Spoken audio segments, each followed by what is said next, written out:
Super Rugby round number 3. Two games, they're both Trans-Tasman matchups, which, given that result with the Brumbies over the Chiefs last week, I guess perhaps add a bit of spice to these matchups. Over the last few years, they have been a fair bit one-sided, but, I mean, one game doesn't spell out everything for how this year's going to go.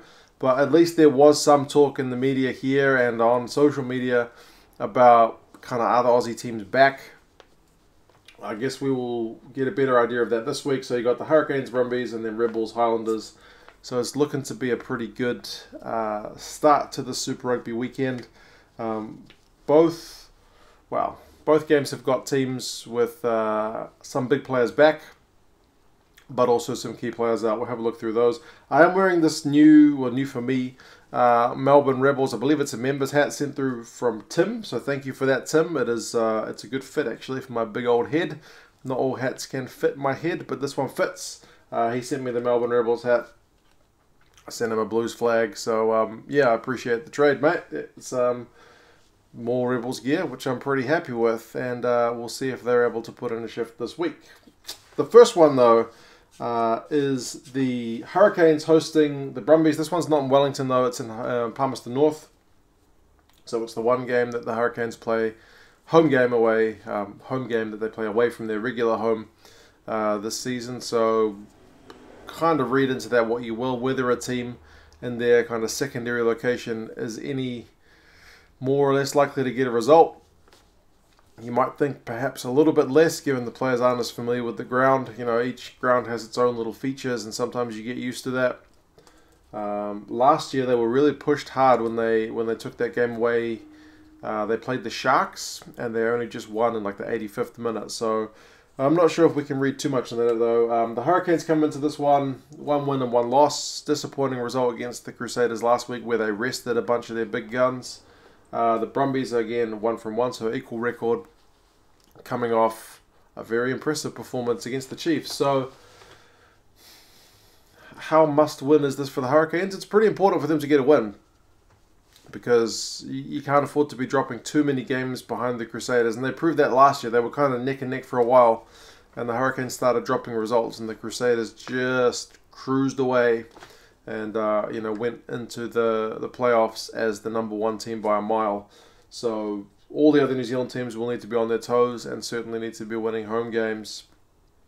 In terms of the lineups, I mean, the key guy you look back in this Hurricanes lineup is Beauden Barrett at 10. There's just no substitute for him. So, I mean, twice World Player of the Year. He's going to be a hard guy to fill in for whenever he's out, but he is back. He had been training a bit before last week's game. I guess they didn't want to throw him in the deep end, so he's got a bit of extra time under his belt. Should be fit and rearing to go, so he's partnering with TJ Perenara again. It's a very slick-looking backline when you've got Ben Lamb and Vince Aso on the wings, Laumape and Proctor in the midfield, and then Chase Tiatia, I believe it's his debut. This guy looked good in Super Rugby, Mitre 10 Cup. So I'm hoping he can make the step up to Super Rugby, because he does look to have the ability. The forward pack is again where you might say a little bit of a question. I mean, they've gone with Ben May and Chris Eves as their props, so they're probably not going to be demolishing that Brumbies scrum, but you never know. The Brumbies scrum looks solid last week, but we'll see. Dane Coles starts at number 2, which is a very welcome thing. All New Zealand rugby fans should be happy to see him getting regular game time. Blackwell and Mitchell continue in the second row, and interestingly, Vaifafita is in his preferred position at 6, which is nice. Duplessis Karifi, who's looked pretty good in his start to his Super Rugby career, is in at 7, although he's not really a traditional 7 as far as I'm aware. And Adi Savia is at 8, so he can kind of balance that out with Karifi, I guess. The Brumbies, yeah, they've actually gone with a lineup I think I prefer to last week's one, which got that big result. The key man back for them, probably their best player, is David Pocock at number 7. So he's a very, very important player to any team he's going to play for, and he's going to be, I suppose, key to how they go. And that Brumbies back row does really look good this week, because Samu finally gets a start after riding the pine for 2 weeks. And McCaffrey, who's been impressive both this season and last season, is in at number 8. So it's an impressive looking back row. Second row of Inova and Rory Arnold, I would have to give probably the edge to them in that department. Ala Alatoa, Fainga and Seo, the front row. Joe Powell and Leofano 9 and 10. Leofano had, as some of you guys pointed out in my Dream Team video, probably the best game he's played in a very long time. So he probably should have been my pick for number 10 in that vid last week, because he was very good running the ball more than he used to, which was nice to see. Penny and Muirhead on the wings. Simone and Kurandrani, who got 2 tries last week in the midfield, and Tom Banks, who is just electric, in at 15. So on paper, this looks like it could be a very, very good game. Bookies have got the Canes by 12. So not giving the Brumbies a whole lot of credit for that result last week, or perhaps just saying that the Canes at home are likely going to be too good. I hope it's a wee bit closer than that. I mean, last season, kind of after that first result where the Waratahs beat the Highlanders, there were a few results that went in the way of Aussie teams. One of them was Brumbies over the Canes in Canberra. It was 24 points to 12. That was when the Canes were kind of faltering towards the end of last season. So perhaps mentally the Brumbies will have a slight edge coming off a good result, but yeah, away against the Canes is always going to be hard.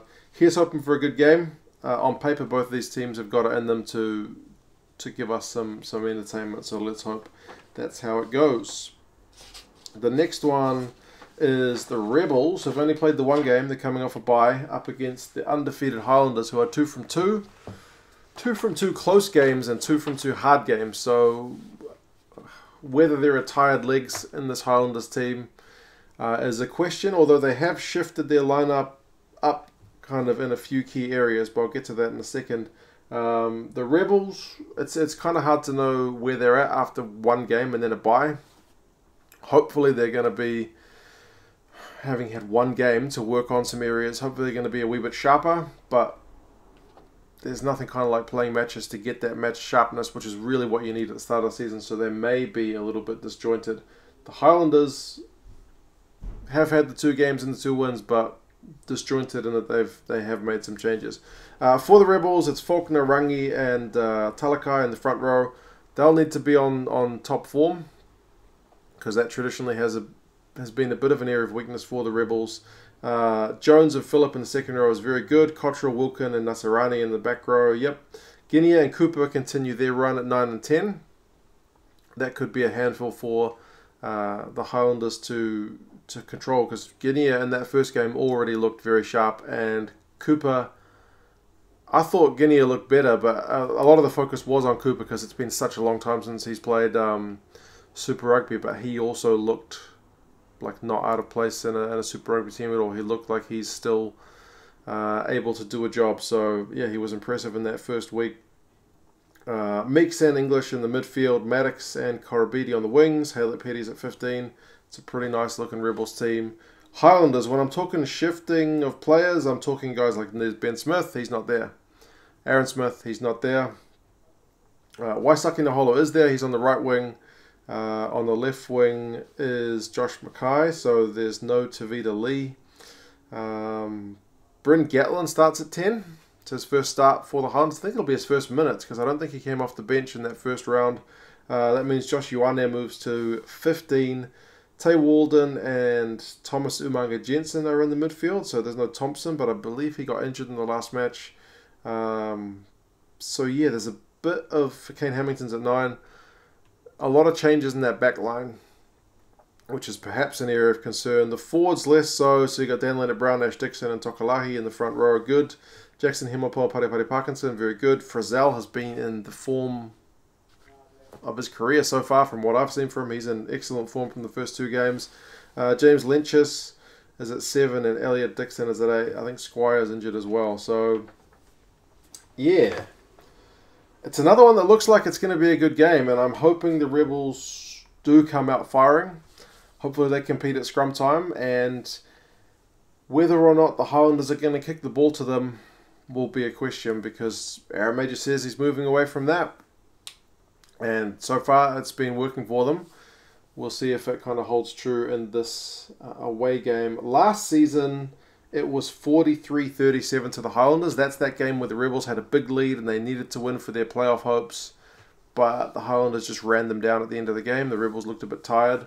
No excuses for them being tired this week. They should be fresh and raring to go after having a week off after that first initial taste. So the Rebels by 1 is what the bookies have got, which is, I suppose, a little bit surprising given that the Highlanders have been in good form. But I think especially for New Zealand punters, the Quade Cooper factor is a thing. A lot of people dislike him, but they still do rate him, although some people hate him.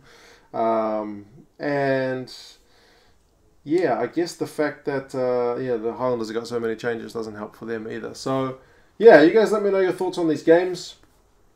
How do you think they're going to go? Predictions for Super Brew. I must do that before I forget, because otherwise I'll be kicking myself if I don't put my picks in my own pool. But yeah, you guys let me know your thoughts, and I will talk to you again soon. See you later.